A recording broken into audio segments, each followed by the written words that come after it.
Welcome everyone to another session of the Product Management View webinar series.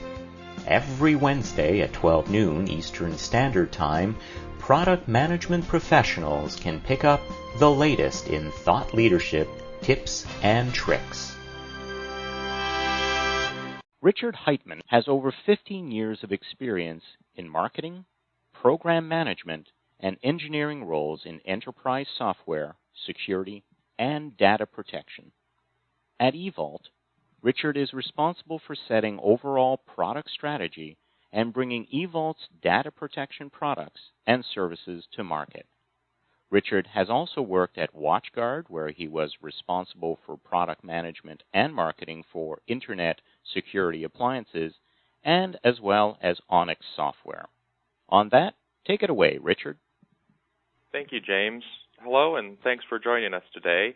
My name is Richard Heitman, and I'm the Vice President of Product Marketing at eVault. And today I'm here to talk about how to manage the transition from an older product that is aging gracefully, that is slowly becoming outdated, to a brand new product that is intended to replace it. Managing the transition is a key aspect of the new product introduction, and oftentimes companies focus far too much on the introduction and the launch, and don't focus sufficient time or energy or resources on the actual transition and how the transition to the new product will affect customers and partners. There are a lot of factors to consider and a lot of risks to manage to ensure the launch and transition ultimately prove to be a success. So today, first I'll start by going through some assumptions just to make sure we're all on the same page and really differentiate between what is a standard product or system upgrade versus a true product transition or migration. I'll talk about some focused product strategies and to make sure that you have a focused strategy before you even get to the point where you're working on a transition. I'll talk about specific goals that you as the product manager should be outlining and monitoring during the transition. And I'll take you through a specific example I've selected to illustrate some of the concepts and techniques we'll discuss. I'll then drill down into some very real specific risks that need to be effectively managed through the process, and finally I'll summarize the key findings and make some recommendations. So starting with some assumptions. How do you know that you're dealing with a true replacement product?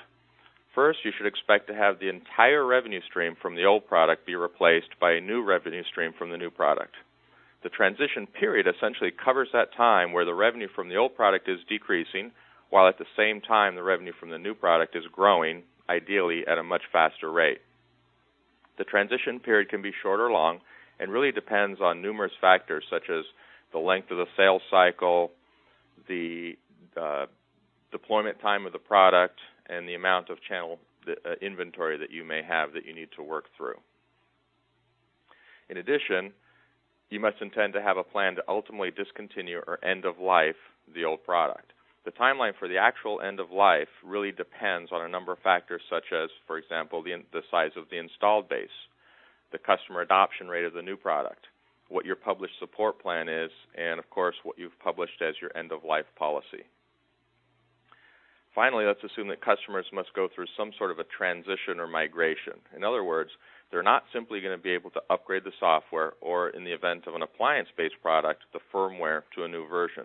They're probably going to have to swap out or deinstall the old product, and the new product will likely be sufficiently different to warrant some changes in processes or workflow.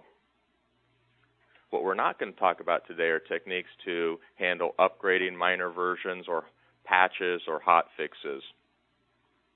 For example, if you're releasing a minor dot release that's focused mostly on maintenance, perhaps you've thrown in a few customer-requested enhancements, or you've got a hot fix that you need to roll out, as these obviously have a host of additional challenges. We're also not going to talk about releases that are intended for companion products or add-on components. For example, a new product that's deployed alongside the original product. So let's start with the focused product strategy. Before you begin your transition plans, you must create a very focused product strategy, outlining clear differentiation between the